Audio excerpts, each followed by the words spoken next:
काजल की भाभी काजल से बोलकर गई थी कि अपने भैया का ख्याल रखना, मैं कुछ दिनों के लिए मायके जा रही हूँ।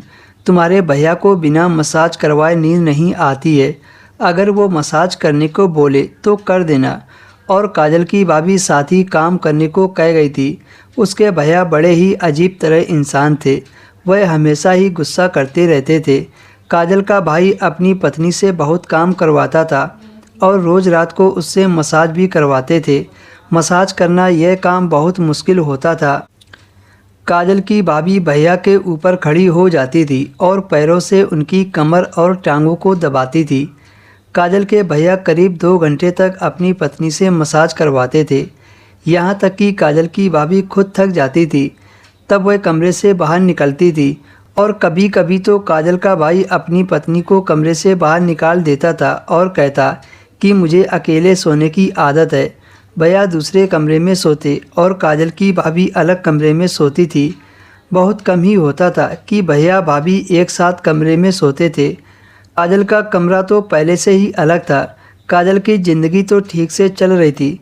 काजल का भाई भाभी को कहीं जाने भी नहीं देता था। भाभी अक्सर रोते हुए अपना दुख काजल से बयां करती थी। एक दिन काजल की भाभी ने मायके जाने की जिद की। पहले तो वो भेजने के लिए तैयार नहीं था, लेकिन फिर किसी तरह काजल का भाई भाभी को भेजने के लिए तैयार हो गया। भाभी ने जाने से पहले काजल को काम सौंप दिया था कि जब तक मैं वापस न आ जाऊं तब तक तुम अपने भैया का ख्याल रखना। रात को उनकी पीठ पर मसाज भी कर दिया करना। तुम्हारे भैया को बिना मसाज के नींद नहीं आती है। काजल ने सुबह सुबह अपने भाई को नाश्ता बनाकर दे दिया और भैया काम पर चले गए। रात हुई तो काजल के भाई ने आवाज़ दी। काजल समझ गई कि उसका भाई उसे क्यों बुला रहा है, क्योंकि भाभी काजल से पहले ही कहकर गई थी कि तुम्हारे भैया को बिना मसाज करवाए नींद नहीं आती है। भाई ने काजल को आवाज़ दी तो वह कमरे में चली गई। उसके भाई ने कहा, मुझे मसाज करवाए बिना नींद नहीं आती है। तुम्हारी भाभी मायके चली गई हैं, नहीं तो यह काम उसी का था। काजल ने कहा, कोई बात नहीं भैया, आज मैं आपके मसाज कर देती हूँ। उसके भाई ने कहा, ठीक है।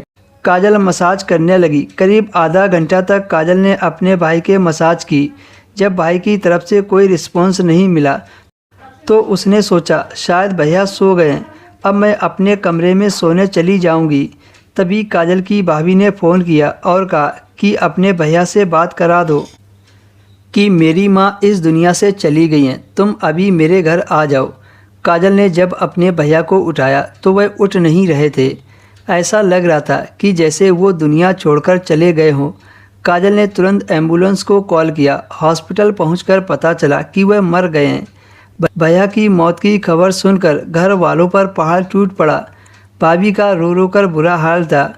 काजल की भाभी को भी इस बात का ज़्यादा गम नहीं था, क्योंकि उसका पति हर वक्त परेशान करता रहता था। जल्द ही वह अपने पति को भूल गई। भैया की सारी ज़मीन जायदाद काजल और उसकी भाभी की हो गई।